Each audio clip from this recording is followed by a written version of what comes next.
Hello friends, welcome to day trader Telugu and good evening. Sensex 128 points gain అయి 74,611 దగ్గర close అయితే, Nifty 43 points gain అయి 22,648 దగ్గర క్లోజ్ అయింది. Whereas bank Nifty 166 points down అయి 49,231 దగ్గర క్లోజ్ అయింది. ఇవాల్టి మార్కెట్ ఒక price activity opening first half an hour కొంత వోల్టైల్ గా ఉన్న నిఫ్టీ పరంగా లేటర్ ద టైం అంతా కూడా మనకి రేంజ్ బౌండ్నెస్ కనిపించింది. వెరాస్ బ్యాంక్ నిఫ్టీలో ఓపెనింగ్ పాయింట్ నుంచి కూడా ఫర్దర్ వీక్నెస్ మార్కెట్ లో కనిపిస్తూ ఫ్రమ్ 11 o'clock నుంచి బ్యాంక్ నిఫ్టీలో కూడా రేంజ్ బౌండ్నెస్ అయితే కనిపించింది. మార్కెట్ రిలేటెడ్ గా ఉంటున్న ఫర్దర్ అప్డేట్స్ మాట్లాడుకునే ముందు, నిన్న నైట్ 11:50 అరౌండ్ మనకి ఫెడ్ వాళ్ళు అప్డేట్స్ అయితే చేశారు. నెక్స్ట్ ఇంటర్వ్యూ ఉంది, Q&A సెషన్ జరిగింది. ఆ డేటా మొత్తం కూడా ఇవాళ ఎర్లీ మార్నింగ్ వరకు కంటిన్యూ అవుతూ వచ్చింది. ఆ మొత్తం డేటాలో ఉంటున్నా అంటే తను ఏం అప్డేట్ చేశారు, Q&A లో ఎలాంటి టోన్ ని తను వినిపించారు అండ్ కమింగ్ టైమ్స్ లో ఫెడ్ రిలేటెడ్ గా మనం ఏం ఎక్స్పెక్ట్ చేయొచ్చు, ఇదంతా కూడా మనం సింపుల్ గా డిస్కస్ చేసుకుందాం. సో నిన్న నైట్ హార్ ఇవాళ ఎర్లీ మార్నింగ్ ఆల్మోస్ట్ 12:56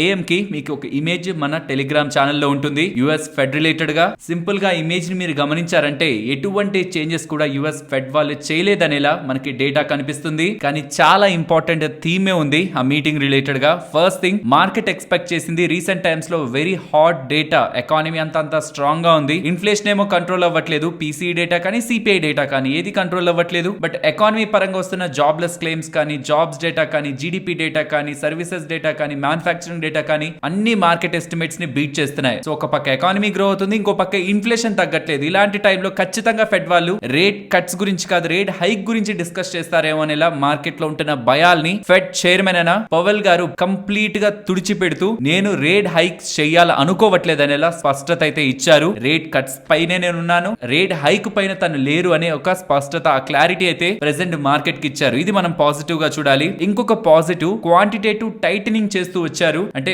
బాండ్స్ ద్వారా మార్కెట్ లో ఉంటున్న మనీని లాక్కుంటూ మార్కెట్ లో ఉంటున్న మనీ సప్లైని తగ్గిస్తూ వచ్చారు. దాన్ని తగ్గిస్తున్నట్టే అప్డేట్ చేస్తున్నారు. ఇది కూడా పాజిటివ్. క్వాంటిటేటివ్ టైటనింగ్ ని కూడా తగ్గిస్తున్నారు అనేలా స్టేట్మెంట్స్ చేయడం కూడా పాజిటివ్. సో ఎంటైర్ తన స్పీచ్ లో కానివ్వండి, Q&A లో కానివ్వండి, ఇవి రెండు మనకి పాజిటివ్స్. నెగిటివ్ ఏంటంటే రేట్ కట్ రిలేటెడ్ గా ప్రీవియస్ గా ఇచ్చిన గైడెన్స్ ని వెనక్కి తీసుకున్నారు, రిమూవ్ చేసేశారు. అంటే రేట్ కట్స్ ఉంటాయి, 3 రేట్ కట్స్ ఉంటాయి, ఎలా అయినా రేట్ కట్స్ చేస్తాం సెకండ్ హాఫ్ లో అనేలా ప్రీవియస్ గా మనకి కొన్ని స్టేట్మెంట్స్ ఉన్నాయి కదా, వాటిని వెనక్కి తీసుకున్నారు. ఇది మనం నెగిటివ్ గా చూడాలి. సో ఓవరాల్ మొత్తం డేటాని కంబైన్ చేస్తే, ఫెడ్ చైర్మన్ గా చేసిన ఎంటైర్ తన స్టేట్మెంట్స్ మొత్తాన్ని కంపేర్ చేస్తే, నేను పర్సనలీ ఈ ఈవెంట్ ఒక అవుట్కమ్ ని పాజిటివ్ గానే చూస్తున్నాను. అండ్ మల్టిపుల్ పాజిటివ్ పాయింట్స్ ఉన్నాయి మార్కెట్ ని ఇక్కడ నుంచి ఫర్దర్ గా అప్ సైడ్ కి చూడడానికి, both for traders and investors. ఒక్కొక్కటిగా మాట్లాడుకుందాం. బట్ దానికి ముందు ఉంటున్న కొన్ని ఇంపార్టెంట్ డేటా పాయింట్స్ ని మీతో డిస్కస్ చేయాలి. అందులో first the crude oil prices. Friends, overnight లో క్రూడ్ ఆయిల్ ప్రైజెస్ 5% దగ్గరగా పడ్డాయి. ఇది మన లాంటి కంట్రీస్ కి, ఏ కంట్రీస్ అయితే ఎక్కువగా ఇంపోర్ట్ చేసుకుంటుంటాయి క్రూడ్ ని, వాళ్ళకి మంచిగా పాజిటివ్. అండ్ చాలా స్టాక్స్ కూడా పాజిటివ్. ఇవాళ మీరు చూస్తుంటారు ఆయిల్ మార్కెటింగ్ కంపెనీస్ అన్ని బాగా పెరిగాయి. దాంతో పాటు పెయింట్ కంపెనీస్ కి, టైర్ కంపెనీస్ కి, ఏవియేషన్ కంపెనీస్ కి, చాలా కంపెనీస్ కూడా క్రూడ్ ఆయిల్ పడ్డం అనేది పాజిటివ్. ఈవెన్ మార్కెట్స్ కూడా పాజిటివ్. అండ్ బాండ్ ఈల్డ్స్ కానీ, డాలర్ ఇండెక్స్ కానీ పెద్ద చేంజ్ ఏం లేదు. బాండ్ ఈల్డ్స్ లో 4.63%, డాలర్ ఇండెక్స్ కూడా 106% దగ్గరగా ఉంటుండడం పెద్దగా మనం చూడాల్సినంత నెగిటివ్ గా చూడాల్సింది ఏం లేదు. అండ్ ఇంకొకటి కూడా మీరు గమనించాల్సింది, ఫెడ్ ఈవెంట్ తర్వాత యుఎస్ మార్కెట్స్ లాస్ట్ 30 మినిట్స్ లో ఒక బిగ్ వే లో ఫాలో అయ్యాయి. బట్ ఇండియన్ మార్కెట్స్ ఇవాళ రెసిస్ట్ చేశాయి. యుఎస్ మార్కెట్స్, గ్లోబల్ మార్కెట్స్ లో కొంత వీక్నెస్ ఉన్నా మన ఇండియన్ మార్కెట్స్ ఇవాళ బెటర్ గా పర్ఫార్మ్ చేశాయి. ఇన్ఫాక్ట్ ఏప్రిల్ మంత్ లో మొత్తం యుఎస్ మార్కెట్స్ ఒక 4 to 5% పడితే, ఇండియన్ ఈక్విటీ మార్కెట్స్ నిఫ్టీ పరంగా చూస్తే మాత్రం లెస్ దాన్ 1% పాజిటివ్ లో ఉంది. వెరాస్ బ్యాంక్ నిఫ్టీ 3% అబౌవ్ పాజిటివ్ లో ఉంది. సో ఏప్రిల్ మంత్ లోను యుఎస్ మార్కెట్స్ తో కంపేర్ చేస్తే మనం బెస్ట్ గా పర్ఫార్మ్ చేసాం. ఆల్మోస్ట్ 5% డీవియేషన్ తో పర్ఫార్మ్ చేసాం పాజిటివ్ గా. అండ్ మే మంత్ స్టార్టింగ్ లో కూడా యుఎస్ మార్కెట్స్ ఫాలో అవుతున్నా, ఇండియన్ ఈక్విటీ మార్కెట్స్ ఇవాళ కరెక్ట్ అవ్వలేదు. ఆయిల్ గురించి తెలుసుకున్నాం కదా. ఇప్పుడు ఇంపార్టెంట్ ఫ్యాక్టర్, ఇన్ని రోజులు మన FIS గురించి కంటిన్యూస్ గా వాళ్ళు షార్ట్స్ బిల్డ్ చేసుకుంటున్నారు, నెట్ షార్ట్ గా ఉన్నారు, ఎక్కువ డేటా వాళ్ళది నెగిటివ్ గా ఉందని మాట్లాడుకుంటూ వస్తున్నాం. ఇన్ఫాక్ట్ వాళ్ళు నెగిటివ్ గా ఉండడం మార్కెట్ కి పాజిటివ్. వాళ్ళు ఎప్పుడెప్పుడైతే నెట్ షార్ట్స్ ఇండెక్స్ ఫ్యూచర్స్ పరంగా 1,00,000 నెగిటివ్ కాంట్రాక్ట్స్ ఎప్పుడైతే బిల్డ్ చేస్తుంటారో, తర్వాత రోజుల్లో ఆ నెట్ షార్ట్స్ ని కవర్ చేసుకునే ప్రయత్నంలో మార్కెట్ పెరిగేది. బట్ నాకు తెలిసి ఫ్రమ్ ద లాస్ట్ 1 year ఎప్పుడు కూడా సింగిల్ సెషన్ లో వాళ్ళు 62,000 కాంట్రాక్ట్స్ దగ్గరగా పాజిటివ్ చేంజ్ ని ఇప్పటి వరకు ఇండెక్స్ కి ఇవ్వలేదు ఫ్రమ్ లాస్ట్ 1 year. అండ్ ఇది మీరు చూస్తున్నది నెట్ చేంజ్ ఇది. బట్ గ్రాస్ లెవెల్లో కూడా ఓవరాల్ గ్రాస్ వాళ్ళ activity long side 2 lakh contracts దగ్గరగా ఉంది. ఇది కూడా ఫ్రమ్ లాస్ట్ 1 year ఎప్పుడు లేదు. దీనికి తోడు లాస్ట్ ట్రేడింగ్ సెషన్ లో FIS ఈక్విటీ సైడ్ కూడా పాజిటివ్ గా ఉన్నారు. ఆల్మోస్ట్ 1,000 crores దగ్గరగా నెట్ పాజిటివ్ గా ఉన్నారు. ఓవరాల్ ఏప్రిల్ లో చూస్తే ఒక పెద్ద మొత్తంలోనే FIS సెల్ చేశారు, DIS పెద్ద మొత్తంలోనే బై చేశారు. ఏప్రిల్ ఎండింగ్ వచ్చేసరికి 1,000 crore దగ్గరగా వాళ్ళు వాళ్ళు బై చేస్తుండడం, ప్రాబబులీ వాళ్ళు సెల్ చేస్తుండడం ఎండ్ అయిందా, ఇక్కడ నుంచి వాళ్ళు బయింగ్ సైడ్ కి షిఫ్ట్ అవుతారా అన్నది కూడా మనం గమనించాలి. కాబట్టి ఇవాళ మీరు గమనిస్తే చాలా డేస్ బ్యాక్ వరకు మీకు ఓవరాల్ యాక్టివిటీ ఎఫ్ఐఎస్ నెగిటివ్ అని కనిపించేది కాస్త వాళ్ళ ఆప్షన్స్ డేటా పాజిటివ్ గా ఉంది, కాల్స్ యాక్టివిటీ ఎక్కువగా ఉంది with respect to buy and put writing ఎక్కువగా ఉంది. సో ఓవరాల్ ఆప్షన్ యాక్టివిటీ ఎక్కువగా పాజిటివ్ గా ఉంది. ఫ్యూచర్స్ సైడ్ నుంచి నెట్ షార్ట్ కవరింగ్ జరిగింది, లాంగ్స్ యాడ్ అవుతున్నాయి, షార్ట్స్ కవర్ అవుతున్నాయి, రెండు జరిగాయి. ఓన్లీ షార్ట్ కవరింగ్ కాదు, లాంగ్స్ కూడా యాడ్ అవుతున్నాయి. సో options data, futures data and cash data కూడా ఈ 3 కాంబినేషన్ లో ఎఫ్ఐస్ పాజిటివ్ గా చూస్తుండడం apart from oil prices fall ఇంకొక పాజిటివ్ ఎలిమెంట్ గా మార్కెట్ కి మనం చూడొచ్చు. అండ్ ఒకవేళ మీరు ఈ వెబ్సైట్ లోకి వచ్చి డేటాను చూస్తున్నప్పుడు సింగిల్ డే డేటాని కాదు, ప్రీవియస్ డే డేటాని కూడా కంపారిటివ్ గా చూసుకుంటూ రండి. రీసెంట్ డేస్ లో ఆల్మోస్ట్ షార్ట్స్ ని యాడ్ చేసుకుంటూ 99,000 నెట్ షార్ట్ గా ఉంటున్న వాళ్ళు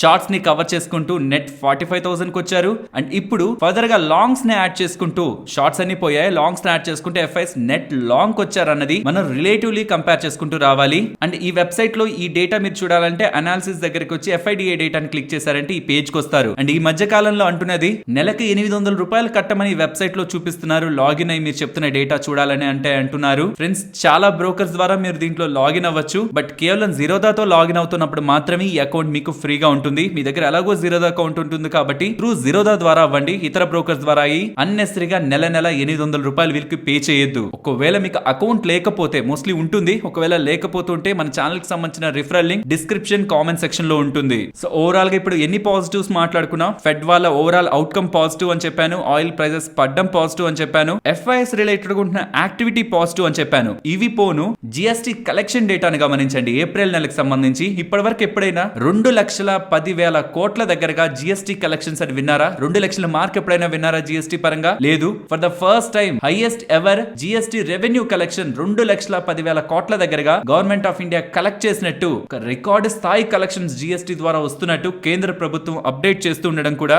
ఇండియా పరంగా ఉంటున్న ఎకానమిక్ గ్రోత్ ని కూడా మనం పాజిటివ్ గానే చూడొచ్చు. ఇవి కాక గ్లోబల్ గా ఉంటున్న ఇప్పటి వరకు ఉంటున్న disturbance like war related uncertainty or geopolitical tensions, ఇవేవి మీరు హెడ్లైన్స్ లో చూస్తూ ఉండరు కదా. సో ఈ అన్సర్టనిటీస్ కూడా ప్రెసెంట్ మార్కెట్ లో లేవు కాబట్టి ప్రాబబ్లీ ఆయిల్ ప్రైస్లు కూడా పడుండాలి. సో ఈ డేటా మొత్తం కూడా మార్కెట్ అప్ సైడ్ కి వెళ్తుందనే ఒక కన్విక్షన్ నే మనకి బిల్డ్ చేస్తుంది. కానీ పర్సనల్ గా నేను అనుకుంటున్నది, ఇంత డౌన్ సైడ్ నుంచి మార్కెట్ అప్ సైడ్ కి వచ్చి ఆల్ టైమ్ హైస్ దగ్గరకు వచ్చి కొంత స్ట్రాంగ్ గానే రిజెక్ట్ అయింది కాబట్టి in coming days market down side consolidation towards 22,400 వరకు అవ్వచ్చని. సో ఇక్కడ నుంచి ఒక 200 ఒక 250 పాయింట్స్ పడుతున్నా కంగారు పడి net short side or range bound side వెళ్ళాలని అయితే నేను పర్సనల్ గా అనుకోవట్లేదు. ఇక్కడ ప్యూర్లీ నేనేం చేస్తానో చెప్తున్నానంతే. ఎవరు ఎలా చేయాలనుకున్నా మీకుంటున్న వ్యూని బట్టి, మీకుంటున్న సిస్టమ్ ని బట్టి మూవ్ అవ్వండి. బట్ నేను పర్సనల్ గా ఏమనుకుంటున్నాను, కమింగ్ డేస్ లో market down side consolidation towards 22,400 వరకు ఇన్ ద వర్స్ట్ కేస్ అవ్వచ్చు. బట్ లేటర్ మళ్ళీ మార్కెట్ అప్ సైడ్ కే మూవ్ అవుతూ ఆల్ టైమ్ హైస్ అయితే బ్రేక్ అవుతాయని ఎక్స్పెక్ట్ చేస్తున్నాను.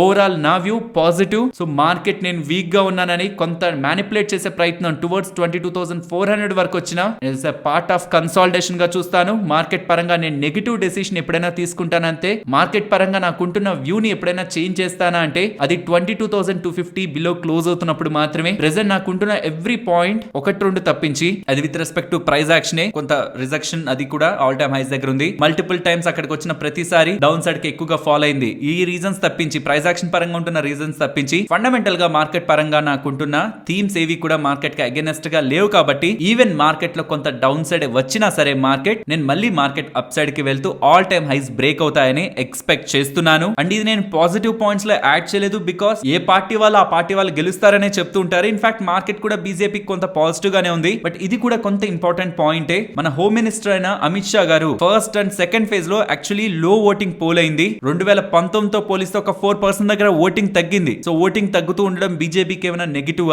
బీజేపీ ఏమైనా పవర్ లోకి రాదా అనే ఒక క్వశ్చన్స్ కూడా కొంతమంది వినిపిస్తూ ఉన్నారు. బట్ అలా ఏం కాదు. ఫేజ్ 1 అండ్ ఫేజ్ 2 లో ఈజీగా బీజేపీ అండ్ వాళ్ళ అలైస్ కి 100 సీట్ల దగ్గరగా వస్తాయి, క్రాస్ చేస్తుంది కూడా 100 అని. ఫస్ట్ 2 ఫేజింగ్ లోనే బీజేపీ యొక్క హవా ఉంటుందనేలా కేంద్ర హోంశాఖ మంత్రి అమిత్ షా గారు చేసిన కామెంట్స్ కూడా ఈ ఎలక్షన్స్ రిలేటెడ్ గా బీజేపీ స్ట్రాంగ్ గవర్నమెంట్ ని ఫార్మ్ చేస్తుంది. సో స్టేబుల్ గవర్నమెంట్ వస్తుందనేలా మార్కెట్ కూడా కొంత పాజిటివ్ సపోర్ట్ ని ఇవ్వడానికి ప్రాబబిలిటీ ఉంది. మనకి ఎలక్షన్స్ రిజల్ట్స్ వచ్చే వరకైనా హోమ్ మినిస్టర్ గారు ఇలాంటి స్టేట్మెంట్స్ చేస్తున్నప్పుడు అగైన్ చెప్తున్నాను, ఏ పార్టీ వాళ్ళు ఆ పార్టీ వాళ్ళని సపోర్టే చేసుకుంటుంటారు. బట్ ఎక్కడైనా కొంచెం భయాలు అనిపించినప్పుడు, సెంట్రల్ లో స్టేబుల్ గవర్నమెంట్ వస్తుందా రాదా అని బిగ్ పీపుల్ కి అనిపిస్తున్నప్పుడు అట్లీస్ట్ ఈ కామెంట్స్ కొంత సపోర్ట్ ని వాళ్ళకి ఇస్తుంది. యాక్చువల్లీ కొన్ని డేస్ బిఫోర్ వరకు కూడా only BJP on its own, తన సొంతంగా BJP without any alliance or support, BJP strong government government form చేసేలా, సీట్లు గెలుస్తుంది అనేలా సర్వేలన్నీ డేటాని పబ్లిష్ చేస్తున్నాయి. బట్ రీసెంట్ టైమ్స్ లో ఈ లో ఓటింగ్ కారణంగా వాళ్ళకి కొంత ఇంపాక్ట్ ఉంటుంది. ఇప్పుడు ఖచ్చితంగా అలైస్ లైక్ వాళ్ళ మిత్రపక్షాలు వాళ్ళతో జాయిన్ అయితేనే స్టేబుల్ గవర్నమెంట్ వస్తుందనేలా కూడా కొంత డేటా వస్తుంది. మీరు ఒకవేళ ఎన్నికల్ని క్లోజ్ గా ట్రాక్ చేస్తుంటే బీజేపీ సొంతంగానే కేంద్ర ప్రభుత్వంలో స్టేబుల్ గవర్నమెంట్ ని తీసుకురాగలుగుతుందా, ఇతర మిత్రపక్షాల సపోర్ట్ తోనే రాగలుగుతుందా? మీకున్న ఒపీనియన్, మీరు చూస్తున్న డేటాని కూడా కామెంట్ సెక్షన్ లో షేర్ చేయండి. బికాస్ అది మార్కెట్ రిలేటెడ్ గా వెరీ బిగ్ ఫ్యాక్టర్. ఒకవేళ అంతా అనుకున్నట్టే జరిగితే ఒక 2-3% పెరుగుతుందేమో మార్కెట్, బికాస్ అది కూడా ఆల్రెడీ మార్కెట్ లో ఫ్యాక్టర్ అయింది. బట్ అనుకున్నట్టు జరగక కేంద్రంలో కానీ బీజేపీకి అగేనెస్ట్ గా వాళ్ళ అపోజిషన్ వాళ్ళు కానీ పవర్ లోకి వస్తే నాకు తెలిసి ఇది అంత ఈజీగా జరగదు, మోస్ట్లీ ఇంపాసిబుల్. బట్ ఒకవేళ అలా కానీ టేబుల్ టర్న్ అయితే మాత్రం అది మార్కెట్ రిలేటెడ్ గా ఉంటున్న ఒక బ్లాక్ స్వాన్ ఈవెంట్ గా మారుతుంది. కాబట్టి ఎన్నికలు, పర్టికులర్ గా June 4th రాబోతున్న రిజల్ట్స్ మార్కెట్ పరంగా ఒక బిగ్ ఈవెంట్. ఫ్రెండ్స్, ఇలా మార్కెట్ లో ఉంటున్న ఎంటైర్ డేటాను అనాలిసిస్ చేస్తూ వీడియోని ఇలా మీ ముందుకు తీసుకొని రావడానికి మేము పెడుతున్న ఎఫర్ట్స్ మీకు వాల్యుబుల్ గా అనిపిస్తూ ఉంటే మన వీడియోని తప్పకుండా లైక్ చేయండి.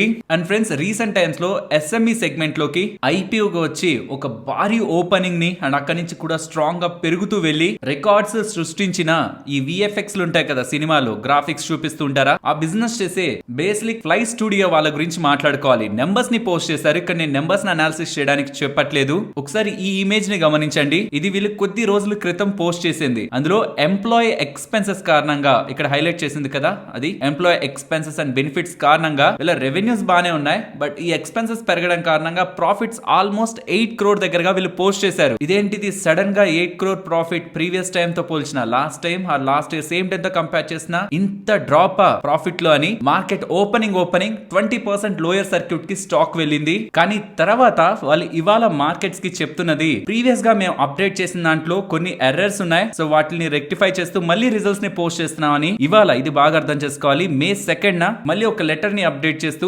ఎక్స్చేంజెస్ కి అప్డేట్ చేశారు. అండ్ ఈసారి పోస్ట్ చేసిన నెంబర్స్ లో ప్రీవియస్ గా 8 crore ప్రాఫిట్ కదా, అది ఆల్మోస్ట్ మోర్ దాన్ డబుల్ అయి 17 crore ప్రాఫిట్ కి వెళ్ళింది. సరే, వాళ్ళు తప్పు చేశారు, మళ్ళీ రిజల్ట్స్ ని రెక్టిఫై చేసుకొని పోస్ట్ చేశారు. కానీ మార్కెట్ లో వచ్చిన బిగ్ క్వశ్చన్ అల్లా అక్కడ మొత్తం రిజల్ట్స్ ప్రిపేర్ అయిన టైం, బికాస్ పీడిఎఫ్ అంతా ప్రిపేర్ అయిన తర్వాత డిజిటల్ సైన్ చేస్తారు. సో ఆ ఫైనల్ డిజిటల్ సైన్ చేసింది మాత్రం May 1st, అంటే నిన్న సాయంత్రం 5:40కి రివైజ్డ్ రిజల్ట్స్, తప్పు తెలుసుకొని మళ్ళీ పబ్లిష్ చేయాల్సిన రిజల్ట్స్ వాళ్ళు డిజిటల్ గా సైన్ చేసినప్పుడు ఎక్స్చేంజెస్ కి మార్కెట్ ముందుగా ఎందుకు అప్డేట్ చేయలేదు? నిన్న సాయంత్రం 5:40 అంటే నిన్న రాత్రంతా ఉంది. ఇవాళ మార్నింగ్ 9:15 కి ముందు కూడా రిపోర్ట్ చేసే అవకాశం ఉంటున్నా వీళ్ళు రిపోర్ట్ చేయకుండా ఇవాళ ఆఫ్టర్నూన్ రిపోర్ట్ చేయడం ఇన్వెస్టర్స్ కి కొంత ఇబ్బందిని అయితే క్రియేట్ చేసింది. ఇది maybe due to small company కాబట్టి వీళ్ళు కంప్లైన్సెస్ ని and investors, small investors impact అవుతారు కదా. అంత వర్స్ట్ నెంబర్స్ అనుకోని మార్కెట్ లో 20% అలా పడిపోతే చిన్న ఇన్వెస్టర్స్ ఎగ్జిట్ అయిపోయే ప్రమాదం కూడా ఉంది కదా. చిన్న ఇన్వెస్టర్స్ ని దృష్టిలో ఉంచుకొని వీళ్ళు మార్కెట్ ఓపెనింగ్ కి ముందే నిన్న ఈవినింగ్ ప్రిపేర్ అయిపోయిన రిజల్ట్స్ ని పెట్టుంటే బాగుండేది.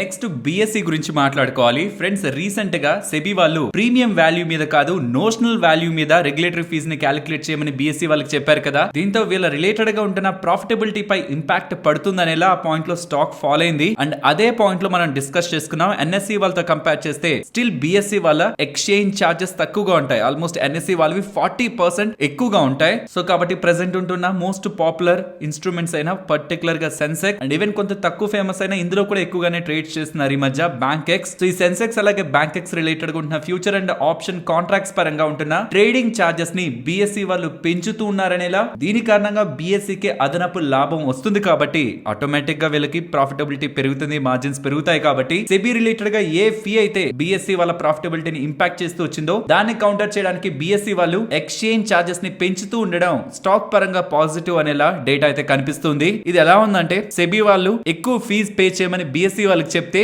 మేము ఎక్కడి నుంచి తేవాలి, మేము మా దగ్గర ట్రేడ్ చేస్తున్న వాళ్ళ దగ్గర నుంచే తీసుకుంటామని ఆప్షన్ ట్రేడర్స్ దగ్గర నుంచి ఇది కలెక్ట్ చేస్తున్నారు. సో ఇలా వీళ్ళు పెంచుతున్న చార్జెస్ తో కమింగ్ టైమ్స్ లో వీళ్ళ EPS earning per share better అవుతుందని, సెబీ ఇంపాక్ట్ తగ్గుతుందని. కాబట్టి స్టాక్ రిలేటెడ్ గా జెఫ్రీస్ వాళ్ళు ప్రీవియస్ గా ఇచ్చిన 2900 టార్గెట్ ని 3000 కి, ఇన్వెస్టెక్ వాళ్ళు ప్రీవియస్ గా ఇచ్చిన 2800 టార్గెట్ ని 3200 కి అప్గ్రేడ్ చేయడం జరిగింది. సో ఓవరాల్ ఇప్పటి వరకు బిఎస్సి వాళ్ళు ఎన్ఎస్సి వాళ్ళతో కంపేర్ చేస్తే తక్కువ చార్జెస్ తీసుకుంటూ వచ్చే వాళ్ళు గ్రాడ్యువల్ గా పెంచుతూ వచ్చారు. ఫైనల్ గా సెబీ వాళ్ళు రీసెంట్ టైమ్స్ లో వీళ్ళ మీద ఎక్కువ అధికంగా చార్జెస్ వేస్తూ ఉండడం, ఇంకా ఫర్దర్ గా చార్జెస్ ని పెంచే డిసిషన్ బిఎస్సి వాళ్ళైతే తీసుకున్నారు. ఇది ట్రేడర్స్ కి నెగటివ్. అండ్ 30 ఏప్రిల్ న బిఎస్సి వాళ్ళు ఎక్స్చేంజెస్ తో చెప్తున్న ఇంకొక ఇంపార్టెంట్ థింగ్, వీళ్ళ సింగిల్ స్టాక్ డెరివేటివ్స్ ఉంటాయి కదా, స్టాక్స్ రిలేటెడ్ గా, ఇండెక్స్ రిలేటెడ్ గా కాదు. ఇన్ఫాక్ట్ నేనైతే ఎప్పుడు ట్రేడ్ చేయలేదు వాటిల్లో, మరి వాటిలో లిక్విడిటీ ఎలా ఉంటుందో కూడా నాకు అసలు ఐడియా కూడా లేదు. వాటి పరంగా ఉంటున్న ఎక్స్పైరీ ఇప్పటి వరకు మంత్ ఎండ్ లో లాస్ట్ థర్స్డే ఉండేది. బట్ ఇప్పుడు అది మంత్ లో ఉంటున్న సెకండ్ థర్స్డే కి ఫ్రమ్ జూన్ 28 నుంచి అంటే జూన్ 28 కాంట్రాక్ట్స్ తర్వాత నుంచి షిఫ్ట్ చేస్తున్నట్లు అప్డేట్ చేస్తున్నారు. అంటే from July 1 monthly contract single stock contracts derivative contracts అన్నిటికీ కూడా సెకండ్ థర్స్డే ఉంటుంది అంటున్నారు.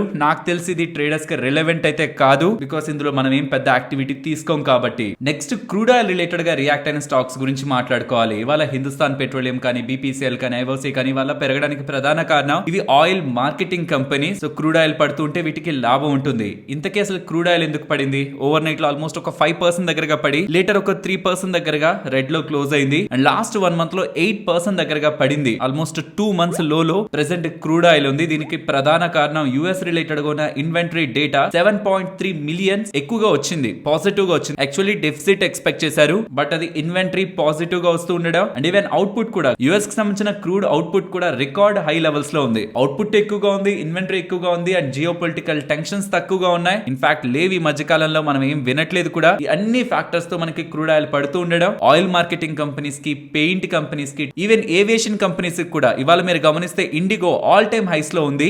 ఏవియేషన్ కంపెనీస్ కి కూడా క్రూడ్ ఆయిల్ ఫాలో అవుతుండడం మనం పాజిటివ్ గానే చూడాలి. ఫ్రెండ్స్, ఈ లోన్ యాప్ ఆగడాలు ఇంకా ఆగుతున్నట్లయితే కనిపించట్లేదు. వరంగల్ రిలేటెడ్ గా ఉంటున్న ఒక 23 ఇయర్స్ ఏజ్ ఉంటున్న పర్సన్ ని ఈ లోన్ యాప్స్ వాళ్ళు చేస్తున్న ఆగడాలతో తిరిగి రాని లోకాలకి తీసుకువెళ్లాయి. తను 1 లేదా 2 లక్షల దగ్గరగా అప్పు లోన్ యాప్స్ నుంచి తీసుకున్నారని, తిరిగి కట్టాలని ప్రయత్నిస్తున్న సమయంలో తనకి ఫైనాన్షియలీ అడ్జస్ట్ కాకపోతుండడం, ఈ విషయాన్ని తన ఫాదర్ కూడా చెప్పారని, ఫాదర్ నేను చూసుకుంటాను, నేను తిరిగి కడతాను వాళ్ళకని డబ్బులు అని చెప్తున్నా ఈ లోన్ యాప్ ద్వారా ఉంటున్న ఏజెంట్స్ తనని హెరాస్ చేస్తూ ఉండడం, తన రాంగ్ డెసిషన్ తీసుకొని తిరిగి రాని లోకాలకి వరంగల్ కి సంబంధించిన 23 ఏళ్ల వ్యక్తి వెళ్లాడనేలా అప్డేట్స్ కనిపిస్తున్నాయి. ఈ లోన్ యాప్స్ ని ఇన్స్టాల్ చేసుకుంటే మీకు 1కి 10 సార్లు మీకు నోటిఫికేషన్స్ ని పంపిస్తూ ఉంటాయి. ఈజీగా ఒక క్లిక్ చేయండి, ఇంత డబ్బులు బ్యాంక్ అకౌంట్ లో వేస్తాం, ఇది చేయండి అది చేయండి అని. సో దయచేసి ఈ లోన్ యాప్స్ ని, అన్రెగ్యులేటెడ్ లోన్ యాప్స్ ని and even regulated loan apps ని కూడా హై ఇంట్రెస్ట్ కి తీసుకోవాలని ప్రయత్నించద్దు. వీలైనంత వరకు బ్యాంక్స్ కు వెళ్ళండి, బ్యాంక్ వాళ్ళతో డిస్కస్ చేయండి. వాళ్ళు ఏదైనా లోన్ ఫెసిలిటీస్ మీకు ఇవ్వగలరో లేదో చూడండి. ఆల్రెడీ మీకు హోమ్ లోన్ ఉంటే దాని మీద అడిషనల్ లోన్ తీసుకోవచ్చు, లేదా పర్సనల్ లోన్ వరకైనా బ్యాంక్స్ దగ్గరకు వెళ్ళొచ్చు. కానీ బికాస్ అవి ఆర్బీఐ అండర్ లో ఉంటాయి, మనం లీగల్ గా ఆర్బీఐ వాళ్ళకి కంప్లైంట్ చేసినా మనకి ఏదైనా సపోర్ట్ ఉంటుంది. బట్ ఈ అన్రెగ్యులేటెడ్ లోన్ యాప్స్ ఏజెంట్స్ ని పెట్టి హరాస్ చేయించే ప్రయత్నం చేస్తుంటాయి. కాబట్టి ఈ లోన్ యాప్స్ నుంచి కొంత దూరంగా ఉండడం, మన చుట్టుపక్కల వాళ్ళకు కూడా అవేర్నెస్ ని క్రియేట్ చేయడం మన బాధ్యత.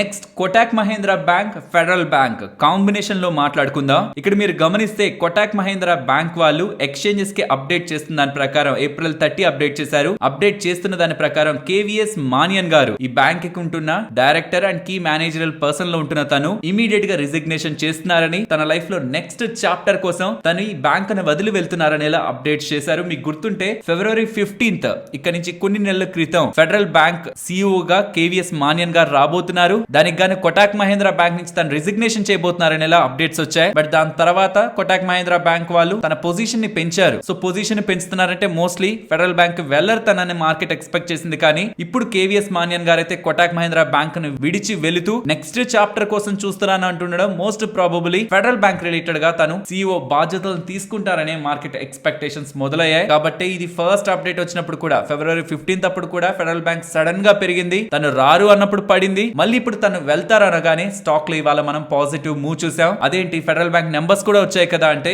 ఐ మీన్ ఆ అప్డేట్ తోనే కాదు కదా, ఫెడరల్ బ్యాంక్ నెంబర్స్ కూడా వచ్చాయి, వాటి కారణంగా పెరుగుండొచ్చు కదా స్టాక్ అంటే. Friends, federal bank ఆపరేషనల్లీ week quarter, provisional right back కారణంగా ప్రాఫిటబిలిటీ మనకు కనిపిస్తుంది year on year comparison. Even quarter on quarter లో కూడా కొంత డ్రాప్ కనిపిస్తుంది. నెట్ ఇంట్రెస్ట్ ఇన్కమ్ మంచిగానే కనిపిస్తుంది, కానీ ఆపరేషనల్ ఎక్స్పెన్సెస్ ఎక్కువగా వచ్చాయి, అదర్ ఇన్కమ్ తగ్గింది. నాకు తెలిసి ఇది last 8 quarters, I mean last 2 years లో weak operational quarter. But gross అలాగే నెట్ నాన్ పర్ఫార్మింగ్ అసెట్స్ మాత్రం లాస్ట్ 10 years బెస్ట్ లో రిపోర్ట్ చేస్తున్నారు. ఇప్పటి వరకు లాస్ట్ 10 years లో ఇంత బెస్ట్ అసెట్ క్వాలిటీ వీళ్ళు రిపోర్ట్ చేయలేదు. ఓవరాల్ నెంబర్స్ నాకు సంబంధించి న్యూట్రల్ టు లిటిల్ నెగిటివ్ గానే ఉన్నాయి. బట్ కేవీఎస్ మానియన్ గారు అప్డేట్ తోనే స్టాక్ ఇవాళ పెరిగింది. ఫ్రెండ్స్, ఇలా న్యూస్ అప్డేట్స్ ని అనాలిసిస్ చేస్తూ మీ ముందుకి కంటెంట్ తీసుకురావడానికి మేం పెడుతున్న ఎఫర్ట్స్ మీకు వాల్యుబుల్ గా అనిపిస్తూ ఉంటే మన వీడియోని తప్పకుండా లైక్ చేయండి. నెక్స్ట్ ఇండియా మార్ట్ నెంబర్స్ గురించి మాట్లాడుకోవాలి. ఫ్రెండ్స్, ఈ నెంబర్స్ లో ఉంటున్న స్పెషల్ ఏంటంటే మీకు డైరెక్ట్ గా కనిపిస్తున్నట్లు రెవెన్యూస్, మార్జిన్స్, ప్రాఫిట్ గురించి కాదు, వీళ్ళు చెప్తున్న గైడెన్స్ గురించి. అది తెలుసుకోవాలంటే ఇంతకీ వీళ్ళు ఏం బిజినెస్ చేస్తారో అర్థం అవ్వాలి కదా. వీళ్ళు B2B సర్వీసెస్ ని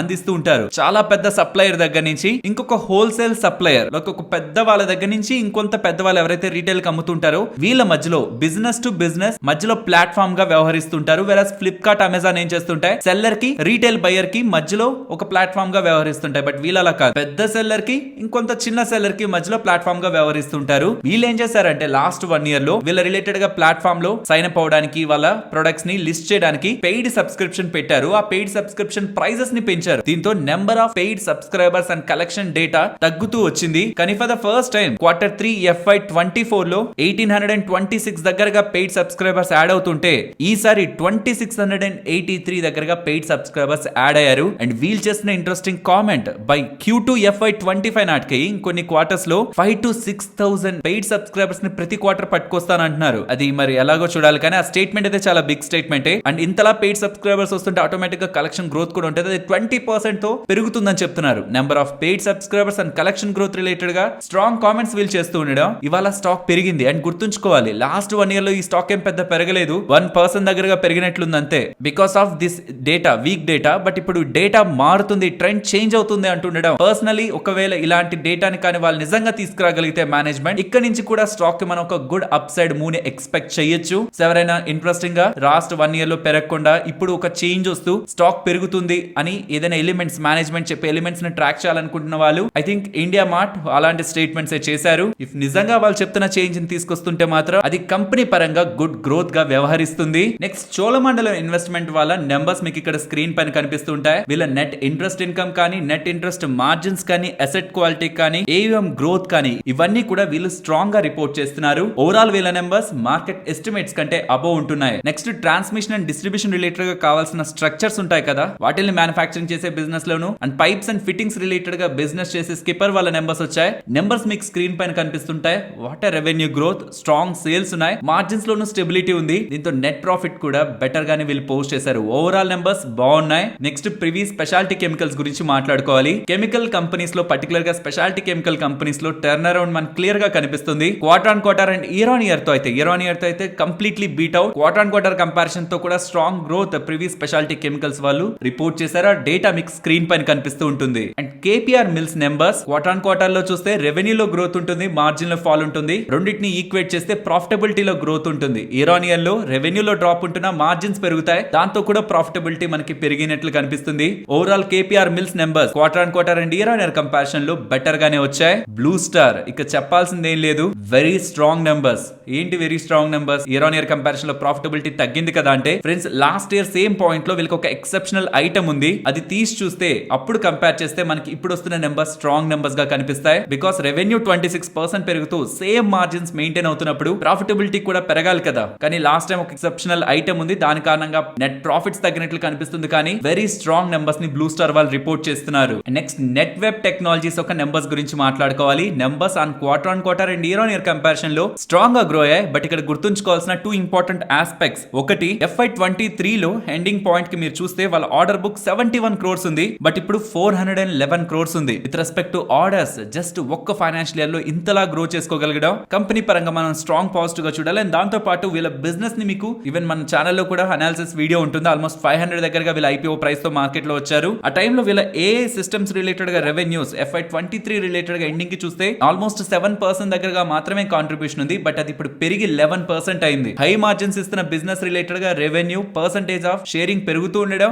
ఆర్డర్ బుక్ కూడా స్ట్రాంగ్ గా గ్రో అవుతుండడం, విత్ రెస్పెక్ట్ టు నెంబర్స్ కూడా స్ట్రాంగ్ గా వీళ్ళు రిపోర్ట్ చేస్తూ ఉండడం. స్టాక్ కి వాళ్ళ అప్పర్ సర్క్యూట్ కి వెళ్ళింది. అండ్ ఇన్ఫాక్ట్ వీళ్ళు వచ్చిన ఐపీఓ ప్రైస్ నుంచి ట్రిపుల్ అయింది. ఇయర్ స్టార్టింగ్ నుంచి ఇప్పటి వరకు 50% దగ్గరగా ఇన్వెస్టర్స్ కి రిటర్న్ ని డెలివర్ చేసింది. నెక్స్ట్ డాబర్ నెంబర్స్ ని మాట్లాడుకోవాలి. Friends, year on year comparison చూడాలి ఎప్పుడు ఎఫ్ఎంసీజీ కంపెనీస్ ని. అలా చూస్తే బెటర్ గా నెంబర్స్ కనిపిస్తుంటాయి. ఇన్ఫాక్ట్ బెటర్ కాకపోయినా న్యూట్రల్ యూజువల్ బేసిస్ తో వచ్చే గ్రోతే కనిపించింది అనుకున్నా, వీళ్ళు Q4 అప్డేట్ ని షేర్ చేసినప్పుడు మార్కెట్ దాన్ని నెగిటివ్ గా తీసుకొని స్టాక్ ప్రైస్ ఫాల్ అయింది. మీకు గుర్తుంటే బిజినెస్ డేటాను షేర్ చేసినప్పుడు. సో కాబట్టి అలా చూస్తే results neutral to little positive గా ఉండడం కూడా స్టాక్ ని వాళ్ళ పాజిటివ్ గా అప్ సైడ్ కి తీసుకువెళ్ళింది. రెవెన్యూస్ లో గ్రోత్ ఉంది, మార్జిన్స్ లో ఇంప్రూవ్మెంట్ ఉంది, నెట్ ప్రాఫిటబిలిటీ లో కూడా డబుల్ డిజిట్స్ లో గ్రోత్ తీసుకొచ్చారు. అండ్ వీళ్ళ బిజినెస్ పరంగా మాట్లాడుకుంటే వీళ్ళ ఓరల్ కేర్ బిజినెస్ 22% జంప్ అయింది. అండ్ టూత్ పేస్ట్ బిజినెస్ లో 23%, డైజెస్టివ్ బిజినెస్ లెడ్ బై హాస్మోలాతో 16% growth, and food business including Badshah 20.6% దగ్గరగా పెరిగినట్లు అప్డేట్స్ కనిపిస్తున్నాయి. బట్ ఇక్కడ ప్రాబ్లం అంతా మీకు గుర్తుంటే ఇక్కడ నుంచి చాలా టైం బ్యాక్ డాబర్ వాళ్ళు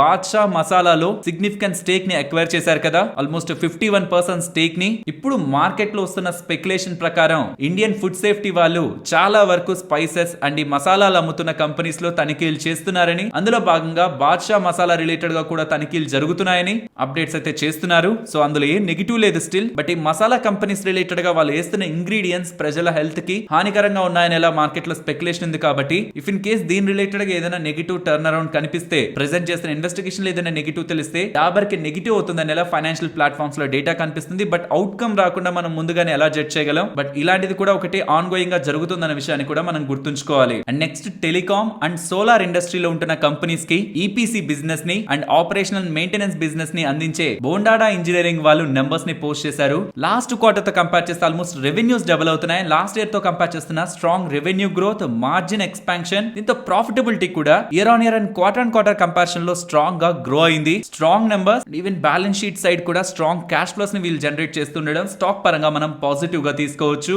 ఫైనలీ అదానీ నెంబర్స్ ని మాట్లాడుకొని ఎండ్ చేద్దాం. నెంబర్స్ మీకు స్క్రీన్ పైన కనిపిస్తుంటాయి. ఫస్ట్ అదానీ ఎంటర్ప్రైజెస్ ది చూద్దాం, తర్వాత Adani power. Adani enterprises numbers చూడగానే వామ్మో ఏంటిది, net profit quarter on quarter లో 82% డ్రాప్ అయింది. ఇయర్ ఆన్ ఇయర్ లో 54%, 55% డ్రాప్ అయిందని టూ మచ్ నెగిటివ్ గా మనకు వెళ్ళిపోతుంది కదా మైండ్. బట్ ఇక్కడ 352 crores కాదు, ఈసారి వాళ్ళు వన్ టైం లాస్ ని ఆల్మోస్ట్ 624 crores దగ్గరగా వన్ టైం లాస్ ని తీసుకున్నారు. సో అది కానీ లేకపోతే ఇయర్ ఆన్ ఇయర్ కంపారిజన్ లో ప్రాఫిట్ పెరిగేదే, పాజిటివ్ గా ఉండేది. సో వన్ టైం లాస్ వల్ల నెట్ ప్రాఫిటబిలిటీ డిక్లైన్ అయిన విషయాన్ని మనం గుర్తుంచుకోవాలి. ఓవరాల్ నెంబర్స్ డెఫినెట్లీ డిసప్పాయింట్ చేస్తున్నాయి, బట్ మనకి కనిపిస్తున్నంత వర్స్ట్ అయితే కాదు. Finally numbers below market estimates వస్తున్నాయి. వెరాజ్ అదానీ పవర్ నెంబర్స్ మాత్రం అలా కాదు. Very strong growth with respect to their business, margins and profitability కూడా లాస్ట్ ఇయర్ సేమ్ టైం తో కంపేర్ చేయదు. ఆ టైంలో ఉంటున్న నెంబర్స్ డిఫరెంట్. సో అలా కాకుండా ఆ ఎక్సెప్షనల్ థింగ్స్ అన్నిటిని పక్కన పెట్టి నెంబర్స్ చూస్తున్నప్పుడు అదానీ పవర్ వాళ్ళ నెంబర్స్ స్ట్రాంగ్ గా ఉన్నాయి. అలాగే అదానీ పోర్ట్ వాళ్ళ నెంబర్స్ కూడా ఇది ఇయర్ ఆన్ ఇయర్ లో కంపేర్ చేయాల్సిన బిజినెస్. రెవెన్యూ లో గ్రోత్ ఉంది, మార్జిన్స్ లో గ్రోత్ ఉంది అండ్ నెట్ ప్రాఫిటబిలిటీ లో కూడా స్ట్రాంగ్ గ్రోత్ ఉంది. ఈ మూడు కంపెనీస్ లో స్ట్రాంగ్ గా పోస్ట్ చేసిన కంపెనీ అయితే Adani ports. Very strong growth. Next Nifty అలాగే bank Nifty support and resistance. Nifty present ఉన్న లెవెల్స్ నుంచి డౌన్ సైడ్ 22,620 బిలో 22,560 అది బ్రేక్ చేస్తూ ఇవాల్టి వెళ్ళిన హై ని కూడా బ్రేక్ చేస్తూ అప్ సైడ్ కి వెళ్తుంటే 22,750 above 22,800. Coming to bank Nifty present ఉన్న లెవెల్స్ నుంచి down side 49,50 up side 49,360 above 49,580 and range market still bullish గానే ఉందని ఎక్స్పెక్ట్ చేస్తున్నాను. ఒకవేళ 250 బిలో బ్రేక్ అవుతుంటే, end of the day close అవుతుంటే దెన్ రేంజ్ డిస్కస్ చేద్దాం. లేదంటే అన్నెసరీగా మనం ట్రాప్ అయ్యే ఛాన్సెస్ ఎక్కువ ఉంటాయి రేంజ్ బౌండ్ లో ఇప్పుడు ప్రెసెంట్ ఉంటున్న ఎన్విరాన్మెంట్ లో. మరొక ఇంట్రెస్టింగ్ వీడియోతో మళ్ళీ మీ ముందుకు వస్తాను. అంతవరకు టేక్ కేర్. జై హింద్.